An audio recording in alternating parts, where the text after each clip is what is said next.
Bom dia, queridos confinados.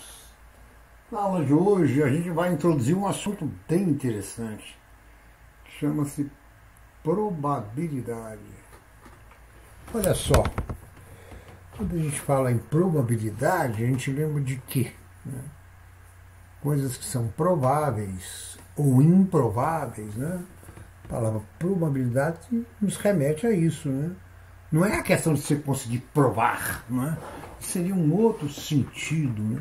Não, na verdade, quando a gente fala em probabilidade, está relacionado com a chance de acontecer alguma coisa ou de não acontecer, né? E as probabilidades são muito importantes, o estudo, o dimensionamento, a quantificação dessas possibilidades de acontecer um determinado evento ou não acontecer. Isso é extremamente importante a muitas áreas do conhecimento, né? Muitas áreas utilizam o cálculo das probabilidades. Tá certo, galera?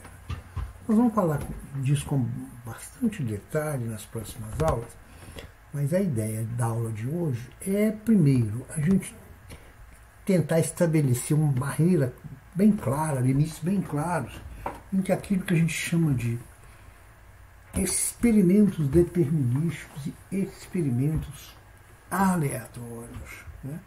Eu falo experimento, mas podem ser também fenômenos, tá certo? Fenômenos determinísticos, fenômenos aleatórios. Se a gente entender isso muito bem, fica fácil a gente prosseguir, tá certo, gente? Olha só, o nome determinístico é aquilo que pode ser previamente determinado, antecipadamente determinado, né? Então, se eu pegar uma caneta e soltar a caneta, ela vai cair no chão, não é isso? Se eu fizer isso outra vez, ela vai cair no chão outra vez, não é isso, gente? Se eu fizer isso mil vezes, a caneta vai cair no chão, né? Esse é o que a gente pode chamar de um experimento determinístico.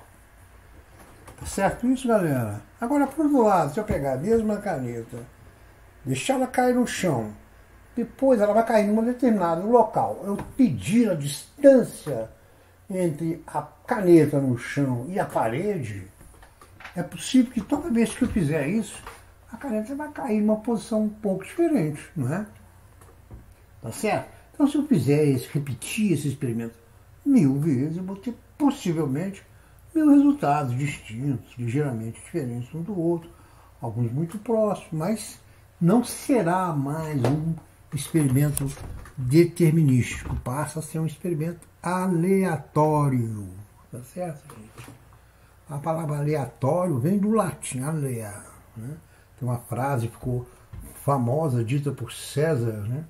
Alea jacta est, que significa mais ou menos assim, os dados estão lançados, né?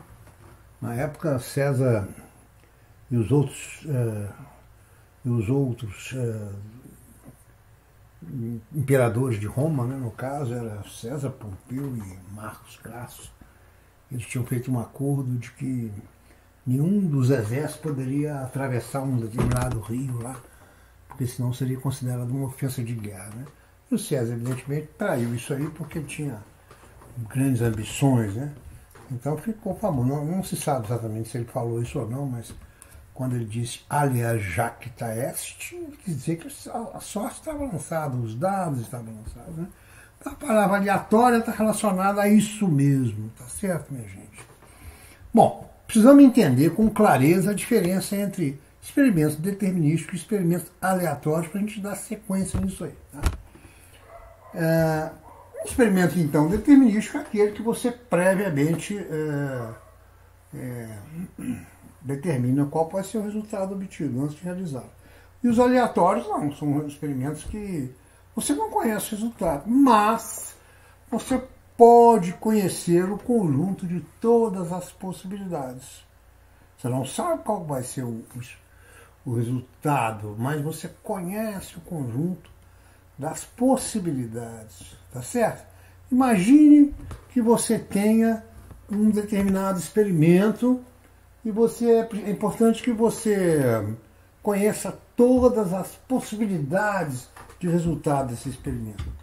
A gente vai chamar de espaço amostral de um experimento ou de um fenômeno o conjunto de resultados possíveis. Quais são os resultados que são possíveis? Bom, isso a gente pode determinar. Este conjunto de resultados possíveis é que a gente chama de espaço amostral, tá certo? De um experimento aleatório. Esse vai ser o objeto da nossa aula de hoje, né? Se a gente conseguir identificar claramente o que é isso, ou qual é o conjunto dos resultados possíveis de um determinado experimento aleatório, a gente já vai estar avançando na direção de dominar esse tema, né? Inclusive o objetivo da semana 1 do PET, volume 3, é exatamente isso, a gente distinguir claramente uma coisa da outra. Tá certo? Vamos lá, vamos dar um exemplo aqui. Imagine que eu vou lançar um dado, né? Se eu lanço um dado, a gente sabe que o dado é um cubo, né? E ele tem 6 faces, cada face com um número, né? Se for um dado honesto, né? Nós vamos ter aí uma situação em que pode cair qualquer uma das faces, né? Não é assim? Pode cair a face com o número 1, com o número 2, com o número 3, com o número 4, número 5, com o número 6. Pode cair o número 7? Não. O número 7 não tem jeito, porque as faces são numeradas de 1 a 6. Mas qualquer uma desses outros números são possíveis, né? Então o conjunto das possibilidades, o conjunto do o espaço amostral, ou o conjunto dos resultados possíveis do experimento, lançar um dado e verificar qual que é a face que ficou voltada para cima, a gente já chama de espaço amostral, usamos a letra grega ômega. No caso do dado, tá aí, né? O ômega é o conjunto das faces numeradas. 1, 2, 3, 4, 5, 6. Tudo bem, gente? Esse é o espaço amostral desse experimento. Tá claro isso? Tá, né? É muito simples mesmo. Espaço amostral a gente tem que entender assim. Pense num experimento aleatório. Qual que é o espaço amostral? Conjunto dos resultados possíveis. Tá certo? Tem experimentos que você vai ter uma facilidade muito grande de determinar qual que é o espaço amostral. Outros nem tanto, tá? Mas vai ser fundamental para o cálculo das probabilidades, né? E a gente saber exatamente o que é o espaço amostral, tá? Nós vamos lidar aqui no nosso curso com experimentos mais simples e cuja identificação do espaço amostral não vai ser tão difícil. Mas é que fique bem claro, o espaço amostral é nada mais, nada menos do que conjunto das possibilidades, né? De acordo com a notação de conjunto, a gente sempre usa entre chaves, né? A gente lista os elementos entre chaves separados por vírgula. É assim que a gente faz com o conjunto. Conjunto das letras do alfabeto, né? Abre chave, coloca todas as letras lá dentro separadas por vírgula. Conjunto dos resultados possíveis do experimento, lançar um dado. Por exemplo, se o experimento for lançar uma moeda, né? A gente tem duas possibilidades, ou cai cara ou coroa. Aí está o conjunto do espaço amostral. Perdão, aí está o espaço amostral, ou seja, o conjunto dos resultados possíveis. Tudo bem, galera? Importante lembrar uma coisa, ó, não podemos confundir o espaço amostral, que é um conjunto, com o número de elementos do espaço amostral. Então, por exemplo, esse é o espaço amostral do experimento lançar o dado e anotar a face voltada para cima. O número de elementos desse experimento é 6.